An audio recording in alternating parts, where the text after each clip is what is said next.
All right. So this next section of the class, we're going to start dealing with something.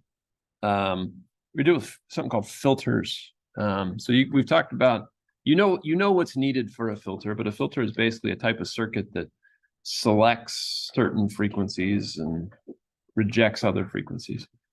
And one of the things that we often use inside those is something called op amps, which is a sort of a nonlinear circuit element that we use, and it's something different than what you guys have seen before. And I introduce them here because they're helpful for these things called filters that we deal with. Okay. All right. So I'm gonna do this. Introduce them first. I'm gonna do it a little bit differently than I would normally. Because you have a homework question that requires it, I'm gonna go into an example and then kind of come back to explain why things are the way they are. But I do want to motivate everything a little bit, because now we're finally getting into something where we can talk about how you would use this stuff and apply it in some way. So I'm going to talk about a sort of example system design. So let's say you wanted to, imagine kind of measure a temperature for a controller. So I tried to draw out. So this is a sort of a temperature controlled chamber. All right. So inside here, let's say I want to control the temperature. Very typical classic embedded system. All right, so I want to control the temperature inside that thing. What would I need to control the temperature ultimately? Yeah, you need some measurement of the temperature. I need a sensor, right? What else am I going to need? I need a controller, and I'm going to need basically some kind of heating element that I'm going to have to heat up to be able to get the temperature to increase.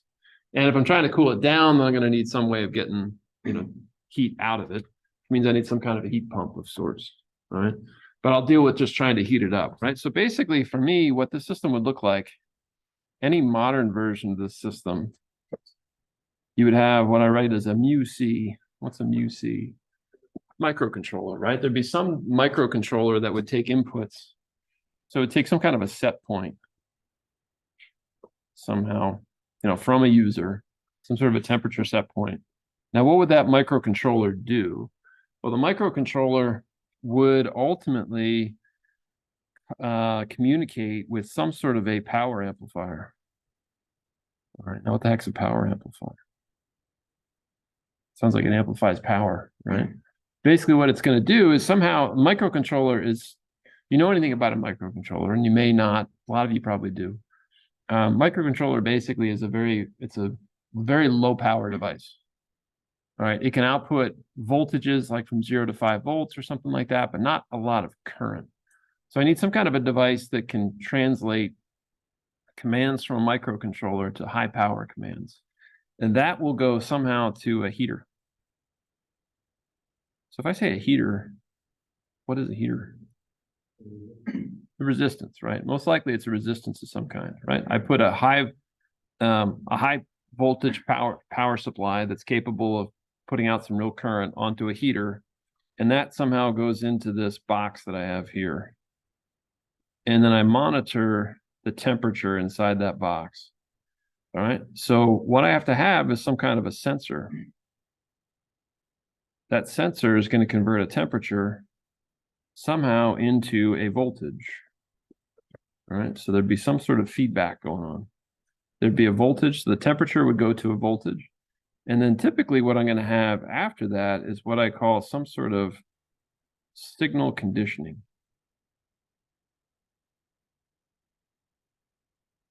Somehow I need to massage that voltage to get it into the microcontroller. All right, so we call that signal conditioning. All right, so in this example, I say I want to go from 0 to 50 degrees C, and I want to be able to see at least a 1 degree change. Okay, so where would you start with a problem like that? I gave you, what's that? Probably figure out what the microcontroller can process for input. Yeah, I have to figure out what the microcontroller can process, right? So if you've used the microcontroller, the example I'm going to use here is an Arduino. If you've ever heard of an Arduino, all right, that's a very common microcontroller to use. Let's think about the sensor here for a second. I want to think about that. So I'm going to have to get a sensor to do this.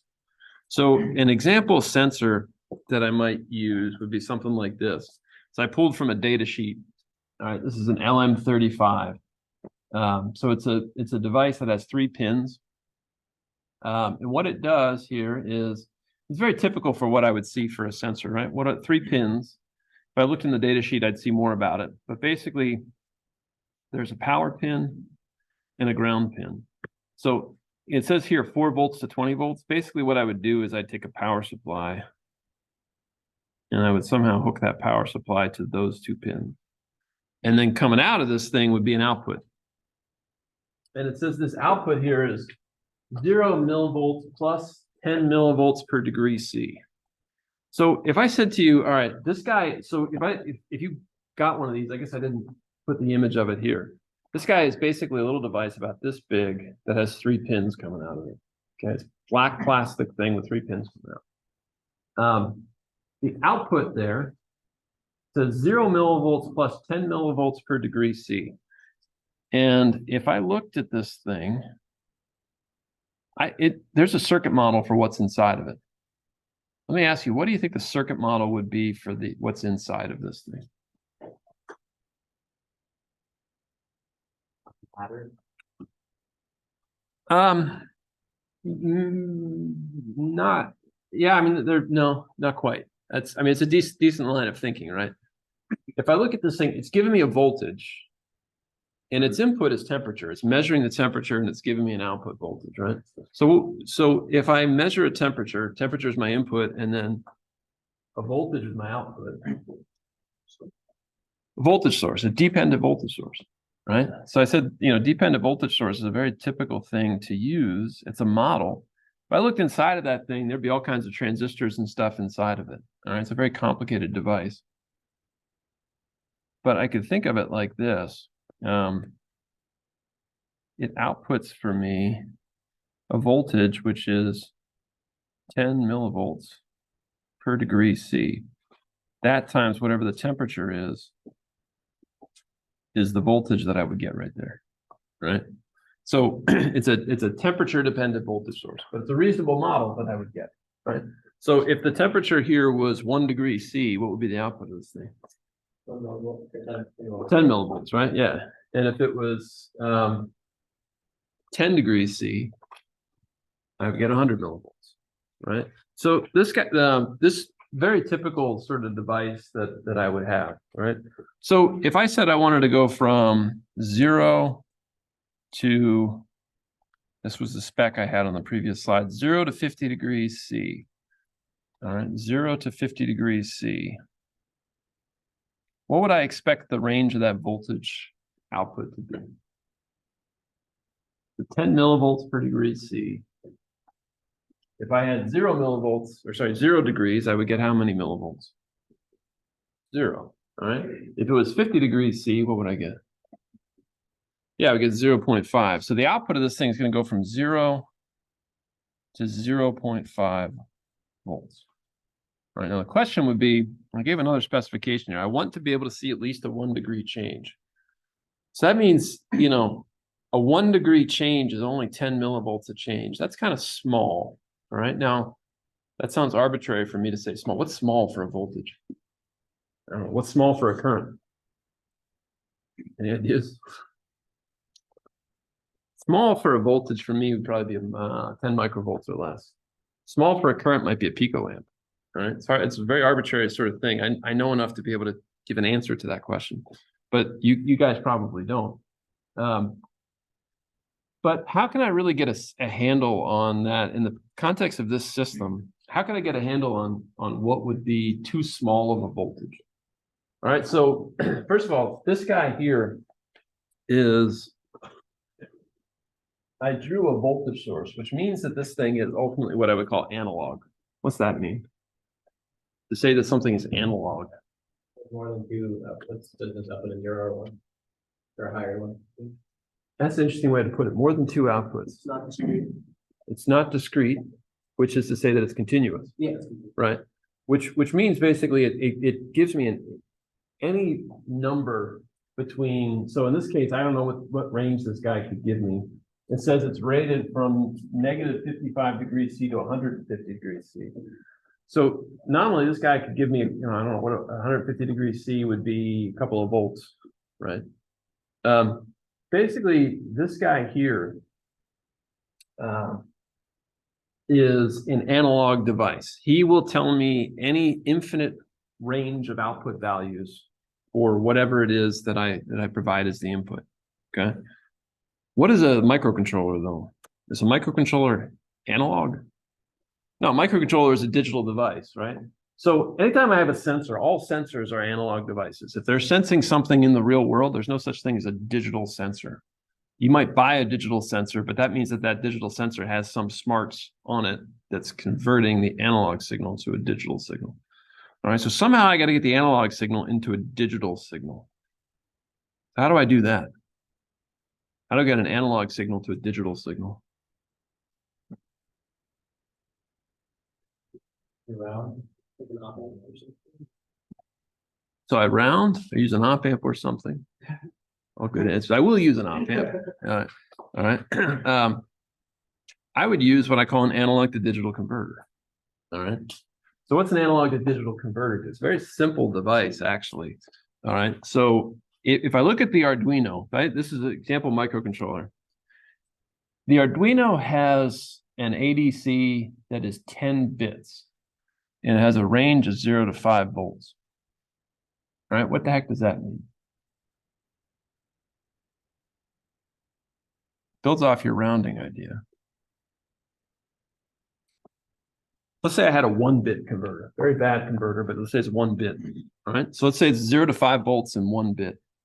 So if I had 1 bit, how many values can I represent with 1 bit? 2, right? 0 and 1. So if I told you I could digitize inputs from 0 to 5 volts, what would you call a 0 and what would you call a 1? So well, but that's, so you're thinking in terms of what you learned in like 2181. Let's say my input voltage can be anywhere. So I'll make this graph here. Here's V in. My input voltage can be anywhere between 0 volts and 5 volts. All right, anywhere in that range between 0 volts and 5 volts. What would I call a digital 0? And what would I call a digital 1? 0, anything higher than 1. Anything higher than 1?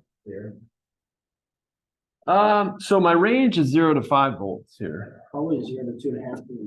Bingo, right? It follows off that rounding idea, right? What I'm going to do is I'm going to say anything between 0 and 2.5 volts is going to be a 0. And anything between 2.5 volts and 5 volts is going to be a 1. All right. So basically what I would do is I'd draw a picture like this. So here's 5 volts. Here's 2.5 volts. And here's V out.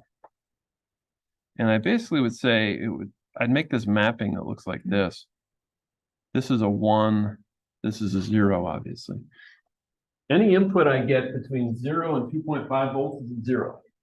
Any input I get that's between 2.5 volts and 5 volts would be a 1. And because this is digital, I read that value only every so often. I don't do it continuously. Like what I'll do is maybe once a second, I'll read what that signal is coming in, and then I'll do a conversion. And then I'll wait a second, and then I'll do it again. All right, so this 1-bit converter is very bad. All right, it's in other words, bad in terms of its resolution. I can't see many different values. So if I have a 10-bit converter, how many values can I encode? 2 to the 10. All right, so 2 to the 10. Anybody know what that is? 2048. It's 2048. Somebody check me on that. 2 to the 8 is 256. So 2 to the 7, yeah, 1024. Yeah. 1024. All right. So in other words, instead of having 2 things here, if I drew this staircase, how many steps would there be on that staircase? 1024, right? So if the value was anywhere between, so I could figure out what the ranges are. Basically, if you did, I came up with 2.5 by saying 5 divided by 2. So what would my ranges be? 5 divided by 1024 would be my range. All right, so we get smaller and smaller and smaller and smaller. So I can see smaller stuff. All right.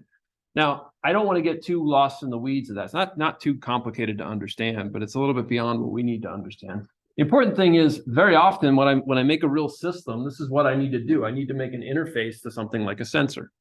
All right. So if this guy can go from 0 to 5 volts at its input, if I look at my sensor here, my sensor, his output, based on the spec I gave. So I said I have 0 to 50 degrees C as my input. With the sensor that I'm using, that'll become 0 to 0.5 volts. Is that making good use of that ADC converter? No. What would make better use of that ADC converter? If I was using 0 to 5 volts instead of 0 to 0.5 volts, that would be better use of it. So you would wish the signal to be 10 times bigger, right? So how could I make it bigger? An amplifier, right? Or I could get a different sensor, right? If there's a different sensor out there, maybe I could do that. But really what I would do is I would say, I want some kind of device, an amplifier. That amplifier is going to take a signal that is 0 to 0.5 volts and is going to turn it into something that is 0 to 5 volts. All right. And so this amplifier has something called a gain. All right. And that gain is how much bigger it makes the signal. So in this case, what do you think the gain of that amplifier is? 10. All right. So we make a definition that the gain is how much bigger the signal becomes. So I call this V in and I call this V out. Gain can be defined as the ratio of V out over V in. And we can have all kinds of gains. I talked about a power amplifier previously. A power amplifier has a power gain. So I'd say power out over power in. You have a current amplifier, which would be I out over I in. But basically, most common thing to do is to look at voltages typically. All right, so now, so the question becomes then, okay, do I just go and buy an amplifier that has a gain of 10? Like, can I go to digikey.com or whatever and buy one? No, I mean, they don't come like that. What you do is you get a device called, and so we define these things as 2-port devices like this. All right, so they have a V in port and a V out port. Typically, we get a device called an operational amplifier, or what we more commonly call an op amp. All right. Now, for reasons that I'm going to describe probably more on Wednesday, this device has a gain, and that gain is infinite, or nearly infinite. All right. And it turns out we can take a device that has a gain that's infinite and make whatever gain we want to pretty easily. All right. Now, what does this thing look like? So it's a chip, right? It's one of the first chips that people often use. You guys probably use some digital chips. Use like AND gates and NOT gates and stuff like that, probably in one of your labs. You've never used an op amp chip, have you? Okay. All right. This is an old school op amp, a 741. All right. It's one of the most common ones. They still make them. They're real cheap. It's an 8-pin device. Okay. And we only deal with 5 of those pins. All right. So if I picked one up, there's plenty of them in the lab. All right. So this is a dip part is what this is called, dual inline part. Basically, this would snap right into your breadboard. Okay. Right in the middle of it. Nowadays, you wouldn't get them with the pins hanging down you can get them like that. Most of the time nowadays, if you look at a breadboard or a PCB, you'll see them with the pins here come off to the side.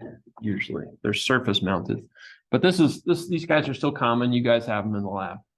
All right. What this guy has is he has 2 inputs. He has a plus input and a minus input, and he has an output.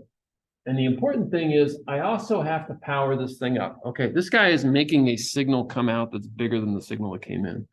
One thing we've talked about previously, like we have a voltage divider. I know that the signal coming out of the voltage divider is always going to be what? Smaller, right? Now, all your circuits that we've built so far, we've talked about are passive, right? They can only make things smaller. They're never going to make anything bigger. All right. I would be violating the laws of thermodynamics to start getting things that are bigger than what I started out with. This guy takes power from another place. So I see this VCC and minus VCC, plus VCC, minus VCC. The way you would actually connect one of these things, and this actually starts to link up how a schematic looks different than a real circuit. All right, this is what the actual device looks like if I was looking at it for top down on a breadboard, right? And schematically, it looks like this.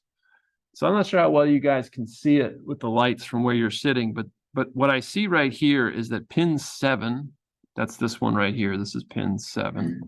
All right, pin 7 has a DC voltage source. And pin, what is that, 4 has a negative voltage source.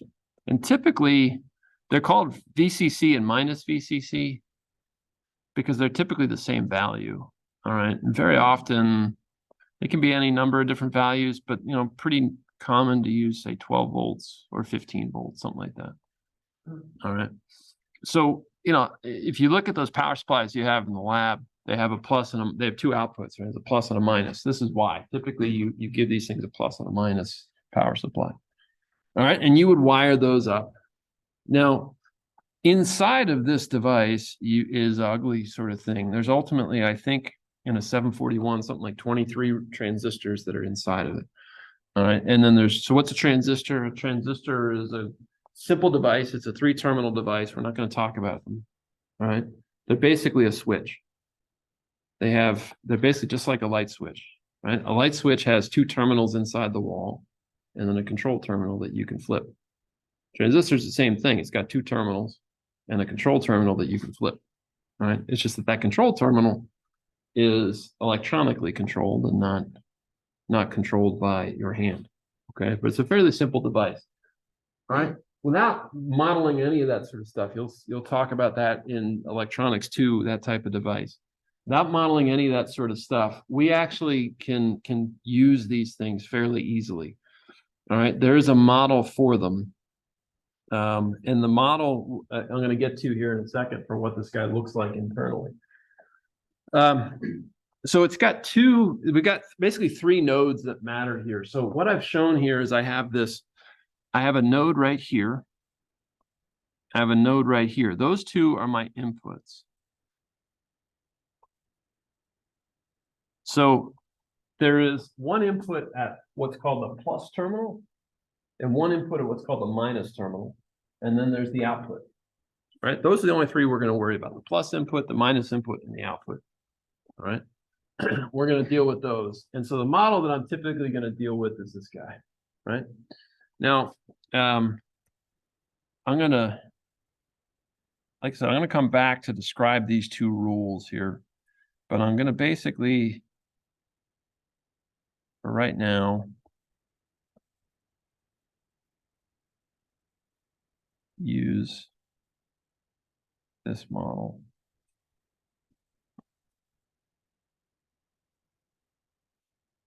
So I define a set of node voltages for this thing. So there's a node voltage at the output called V out. There's a node voltage here, which is V plus, and a node voltage here. In fact, let me just draw a node along the bottom of this. There's nothing connected to any of this, but there's a node along the bottom here. All right, so this is V minus, and that's V plus. Okay. Now, I also define for myself a current I plus that goes into there, and a current I minus that goes into here. All right. Now, there's 2 golden rules of op-amp. Thing looks complicated, but basically I just know these 2 rules. All right. And then with these 2 rules, I can analyze any of these circuits. I'm going to derive the rules in a little bit, but I wanted to do some examples first. All right. Important thing here is I plus equals I minus equals 0. There is no current that goes into those terminals. All right. Now, technically that's wrong. There is some current that goes into those terminals, but it's very, very, very, very, very, very, very tiny. All right. All right, so we're not going to deal with it. You'll learn more about that. This is an approximation. This comes from the input impedance of the device. We'll talk about that a little bit later. For us right now, the first rule is that I plus and I minus equal to 0. Okay. Now the other thing here is the input terminals always have the same voltage. And I wrote this in a funny way. I said V plus is, I didn't say it was equal to V minus. It was approximately equal to V minus. All right, I'm going to explain that a little bit more. But for all intents and purposes, we're going to say that V plus and V minus are the same. Okay. And the way we usually look at this is I usually end up saying that for these devices, V out is always equal to A times V plus minus V minus. All right. Now, what are V out, V plus, and V minus? V out, V plus, and V minus are 3 node voltages. Okay. What is A? This is the gain of the op amp.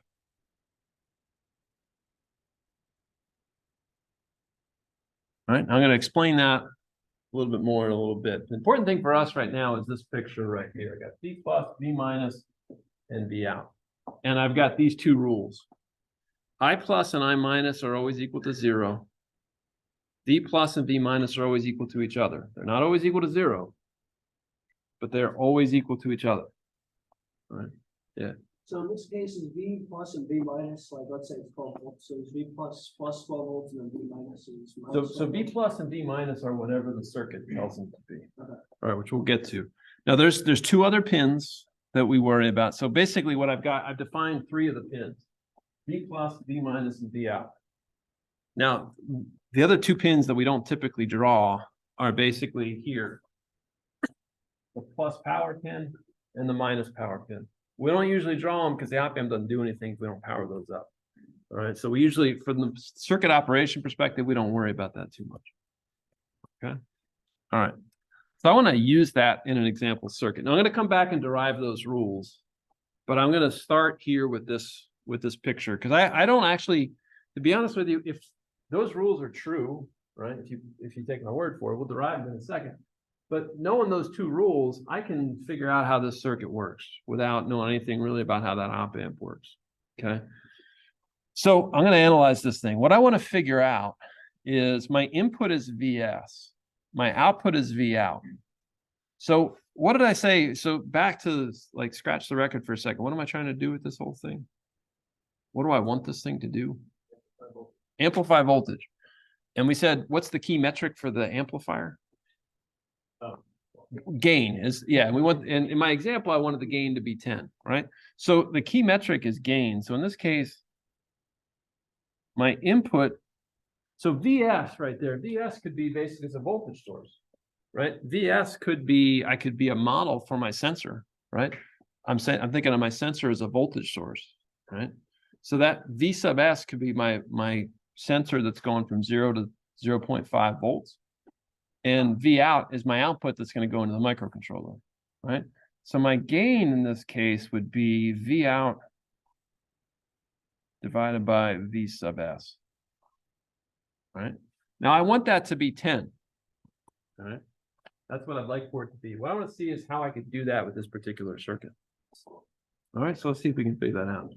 So I said my 2 rules that I need to remember in any of these things. Rule number 1 is that I plus equals I minus equals 0. My second rule is that V plus is approximately V minus, not necessarily equal to 0. Okay, so I'm going to use those rules. And for all intents and purposes, we think of them as exactly equal to each other. In reality, they can only ever be approximately equal to each other, but they're so close to each other that it doesn't matter. Okay. All right. So where do I start? Well, I want to define where those things are here, right? So where is V plus? The positive terminal, right? So it's a node voltage, so it's with respect to ground. So usually what I do is I say there's a ground somewhere in the circuit. I call that V plus. fact, I'm gonna put it over here. V plus. Okay. And then this voltage right here is V minus. And I've already defined for myself V out. Okay. All right, now I got currents too, right? I got I plus. Where would I minus be? Yeah, basically it's all this whole wire right here, right? Okay, so let's sit down and see if we can figure out, to approach these problems, I want to figure out what's V plus and what's V minus. Okay, all right, what is V plus? V plus is equal to Vs. Now, why is that? What if I had some current going this direction? I don't, right? So if I just do a KVL around a loop that includes Vs and V plus, I see that V plus equals Vs. What's V minus equal to?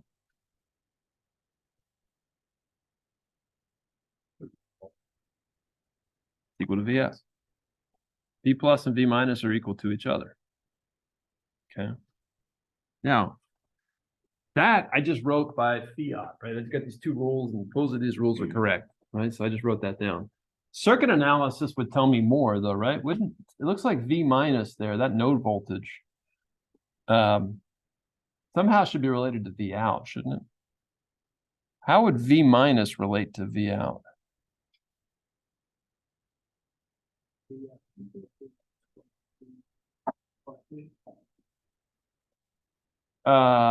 Say that again.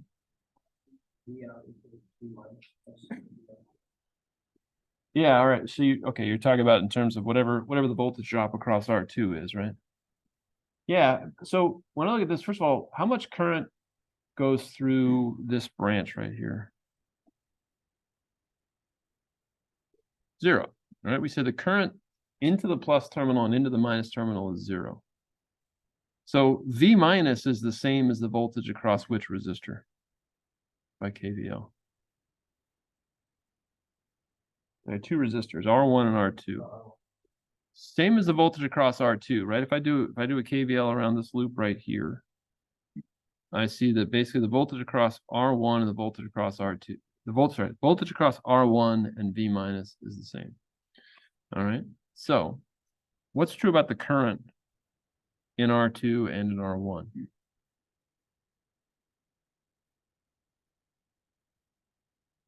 Not 0. They're the same, right? How do we know they're the same? Well, they're in series. And the reason I can say they're in series, those are not naturally in series, right? If I have a wire coming off right here, right? I'm supposed to do KCL right here, right? There's a current here, and a current there. What did I say about the current in that wire? This current is 0. I mean, all the current going here goes into there. That makes them in series. All right. If there was a current that was actually going this direction, would they be in series? They would not. All right. But there isn't a current going that way. I'm just telling you that that's the case. All right. That is something that is on the basis of the way that the op-amp itself works. All right. So if those are in series, and I told you, all right, how can I find V minus if I knew V out? It's a voltage divider, right? So what would that be? That would be V minus is equal to what as a voltage divider?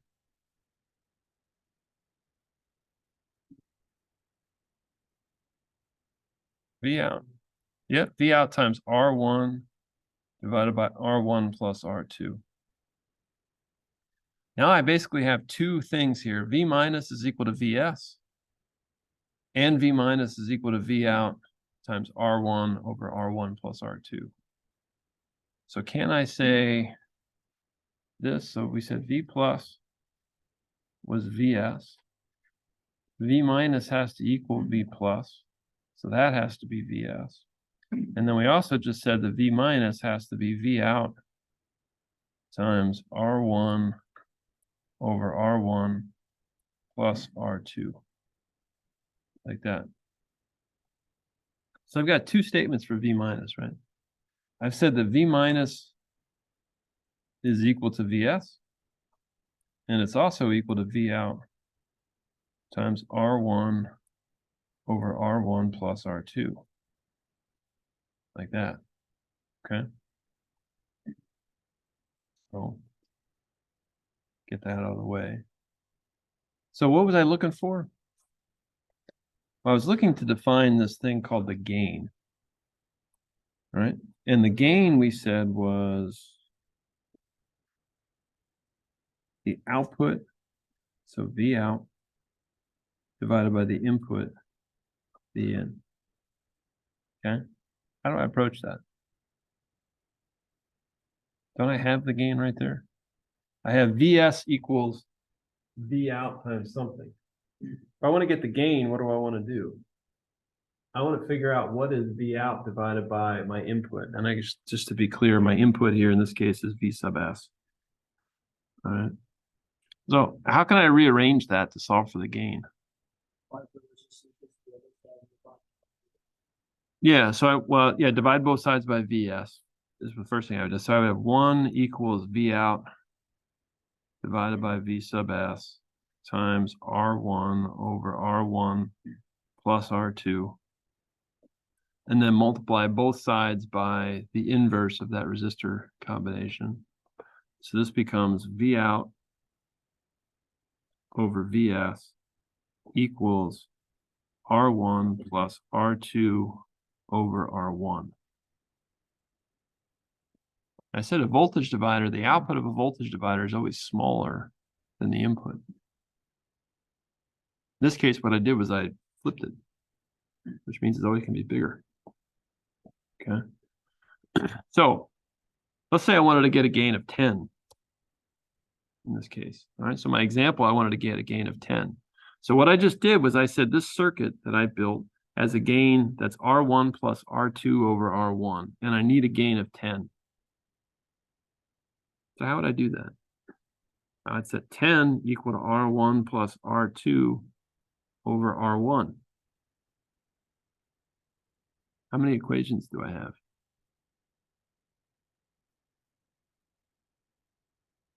I have one equation. How many unknowns do I have? 2. Right? It's a very common thing in a design problem. This is a design problem, right? So I have R1 plus R2 over R1 needs to be equal to 10. So what would I do to solve this? Well, I would walk over to the drawer of resistors and I'd pick one. And I'd pick the other one based on the algebra. Right? So what I would probably do is I would say, all right, I'll just arbitrarily go and pick R1 equal to be 1 kilo ohm. All right. And then what would R2 be?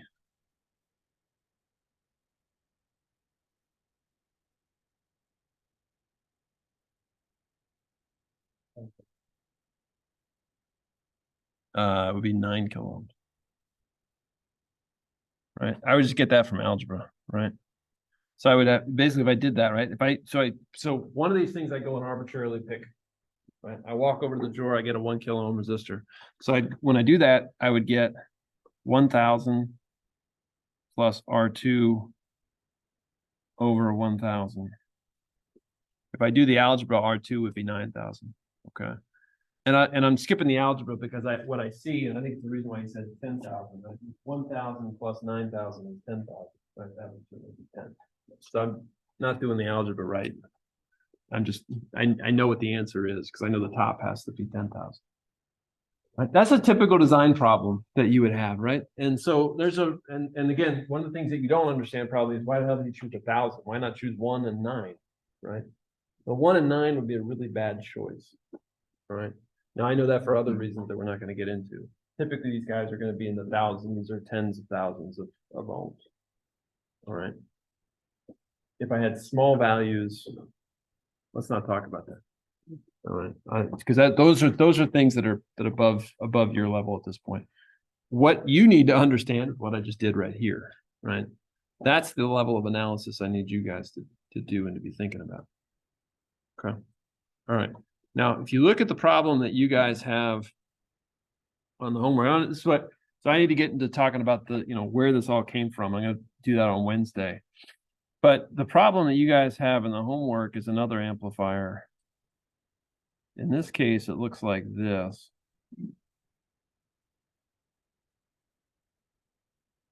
So you have a V out here.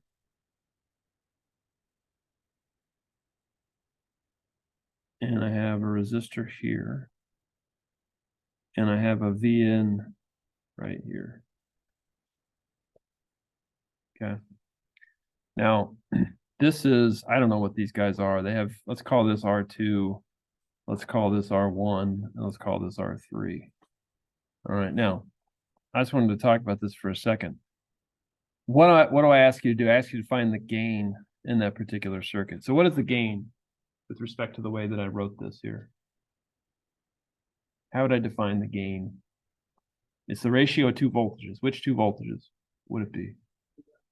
V out over V in. The gain would be V out over V in.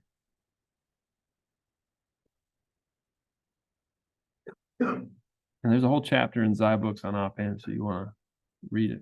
Okay. V out over V in is that. How would I figure out that relationship? Well, I'd do circuit analysis, just like I did here, right? I did circuit analysis to get that relationship. So where would you start with that? Well, you would say, I would write my two rules. I plus equals I minus equals 0. The other rule is V plus equals V minus. Does it equal 0? No. V plus equals V minus.